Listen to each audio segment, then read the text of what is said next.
Dobro večer, evo treći dan je iza nas. Jučer nisam imao ništa previše za podijeliti. Nemam niti danas, no međutim dvije stvari sam zapazio.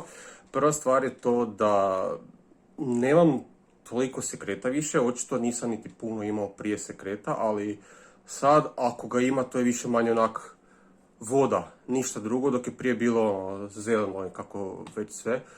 U svakim bojama zelenim, tako da sad to evo nema više. Uopće mi više ništa ne tjera na kašelj, niti nakon inhalacija natrijem kloridom, a inhaliram 10%. Prije mi je to baš iziritiralo i kašljao sam nakon toga. Sad ništa. Ukoliko naravno mi dođe nešto za nakašljati, to je vodica. Ne znam kako bi drugačije to opisao. To je prva stvar. I druga stvar je da se brže zasitim dok jedem. Znači, prije sam mogu pojesti ne znam, puno. A sad već nakon par zaloga osjetim da ne mogu više, evo jednostavno, da li je to povezano ili ne, vrlo vjerojatno ima svakako nekog utjecaja. Ali eto, brže se zasitim i to je poprilično dobro, zato jer ne jedem puno.